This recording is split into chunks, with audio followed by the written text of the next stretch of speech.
Bonjour, bienvenue chez Righteous Minds. Aujourd'hui, on va parler sur l'image. Tu as quoi dans ta tête? Tu penses à quoi? La réalité dont tu vis aujourd'hui, c'est pas la réalité qui est destinée pour ta vie.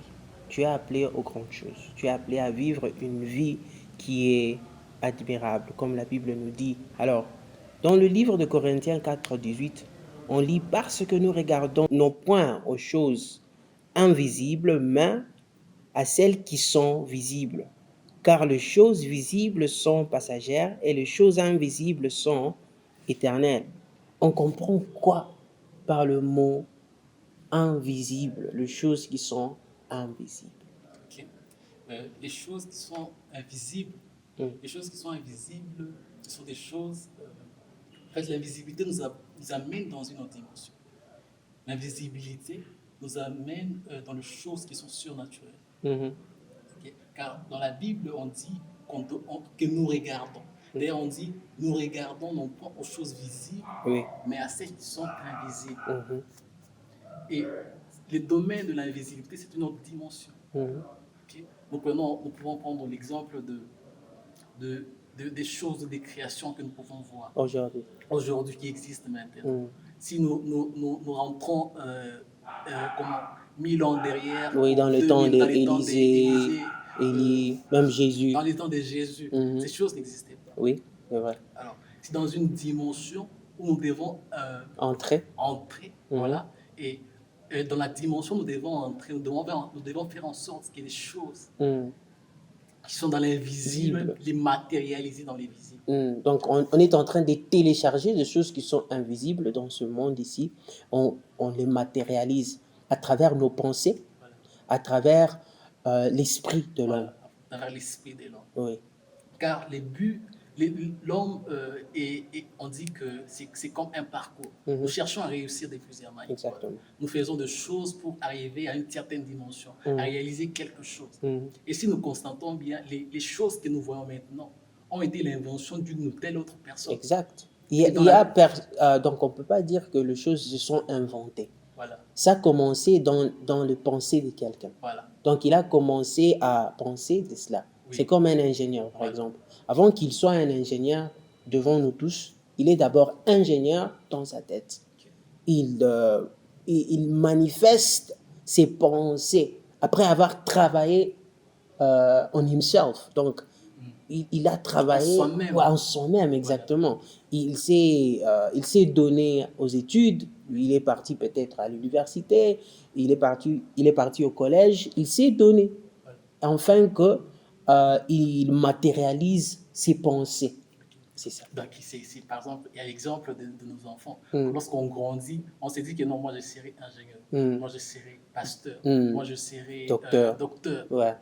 Et en étant enfant, il prend les schémas qui vont amener à être ce qu'il était dans ta tête. Mais dans sa tête, il se disait déjà que je serai ingénieur ou je vais suivre tel autre métier. Donc, ce qui a commencé dans l'esprit, dans l'invisible, il a choisi de chemin pour matérialiser ça. Exactement. C'est ce que moi je pense souvent ici sur Righteous Minds.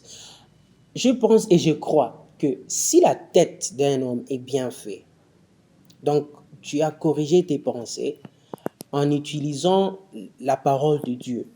Donc, comme la Bible nous dit dans Philippiens 4:8, que c'est 4:8. Philippiens 4:8. C'est 4:8. Là où la Bible dit que vos pensées, tout ce qui est agréable, tout ce qui est plein d'amour, tout ce qui est aimable, digne des louanges, que ces choses-là soient l'objet de vos pensées. C'est ce que la Bible dit. En anglais, on dit « Let it be at the center of your thoughts ». Donc, ça soit au centre de tes pensées. Donc, tout ce que tu peux penser dans une journée plutôt, que ça soit ces choses-là. Exact. Donc, si tu seras riche, tu crois que tu seras riche, tu dois penser à la richesse. Tu vois. Ouais. Si tu veux être guéri, tu veux la prospérité, tu veux être intelligent, tu veux que le Saint-Esprit te comble ou bien qu'il te possède, tu dois penser à cela chaque jour de ta vie. Il y a aussi, il y a aussi un petit verset dans la Bible, dans 2 Corinthiens, le chapitre 3, le verset 18, qui dit ceci. Il dit que nous tous qui, les visages découverts, contemplant comme dans un miroir la gloire du Seigneur, nous sommes transformés en la même image, des gloires en gloire, comme par le Seigneur l'Esprit. Donc, si à quoi on regarde, nous ressemblons à ce à quoi on regarde. Et même dans la Bible, il y a aussi un verset dans Proverbe 23, le verset 7, qui dit que l'homme est tel qu'il pense en son cœur. Ouais. Donc, nous sommes tels que nous pensons dans notre cœur. Nous sommes la manifestation de l'image que nous avons en nous-mêmes. Exactement. Voilà. C'est ainsi qu'il y a plusieurs versets où nous voyons que les surnaturalistes sont entrés dans un autre domaine, dans un autre monde du surnaturel. Nous pouvons parler d'Élie, nous pouvons parler de Jacob, qui ont su donc, manifester, donc qui ont su aller dans un autre niveau du surnaturel. Et l'exemple que j'aime beaucoup, c'est celui de Jacob. Nous voyons Jacob chez Laban. Au moment où il travaillait pour son oncle Laban, un jour il s'est dit que non, mon oncle, je dois aussi travailler pour ma maison, donne-moi mes femmes et mes fils, je vais m'en aller. Son oncle lui dit que non, il savait que son oncle n'allait pas lui donner cet accord. Oui. Alors il donne une proposition. Il lui dit que non, voilà, je suis en train je suis berger et je suis à ton service pour ton troupeau. Alors il dit que non, tu vas prendre dans tes troupeaux, tu vas faire une sélection. Cela veut dire que tu vas prendre. Il était berger. Oui, il vivait de ça. Il savait que non, c'est ce qu'il disait. Donc il savait que non, si tu fais ça, ça va produire tel résultat. Oui. Alors il s'est dit, quoi non, tu vas prendre les troupeaux, tu vas les séparer. Tu vas prendre ce qui est pur, donc les races pures, tu vas me les donner. Ouais. Et les autres, tu vas mettre ça de côté. Alors dans le race pur là-bas, si tu vois qu'à la naissance des troupeaux, il y a des races qui sont les hybrides, qui sont mélangées. Ça sera mon salaire. Et ce qui sera pur, sera pour toi.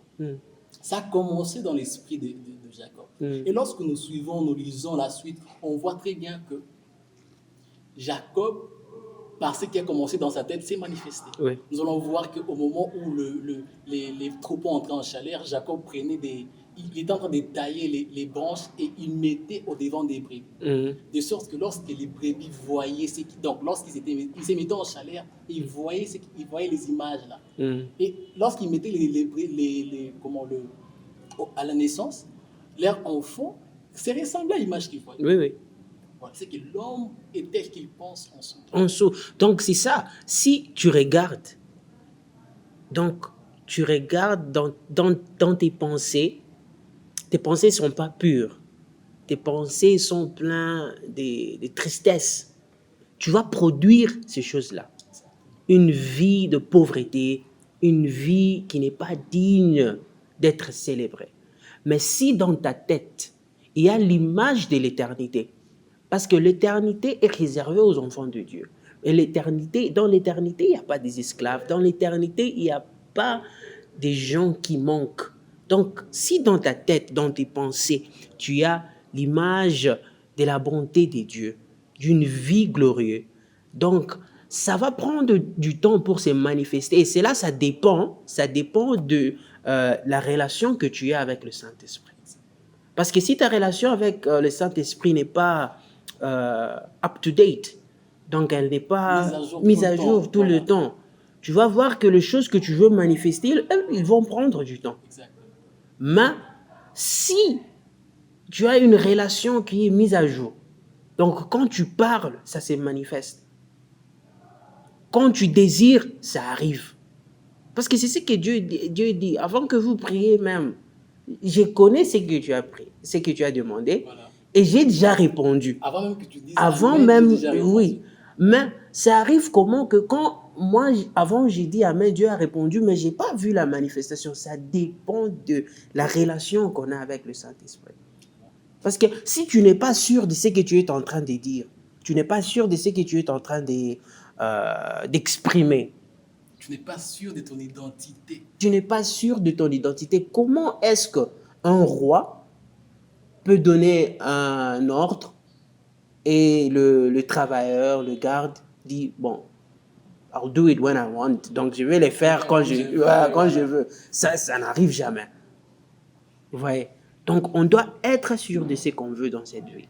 On doit garder l'image qui est positive, l'image que Dieu nous a donnée, l'image qui est pure. Et cette image-là va nous conduire vers une vie qui est prospère, une vie qui est pleine de l'amour de Dieu. Exactement. Et c'est ça les righteous minds. C'est ça les righteous minds. Merci beaucoup.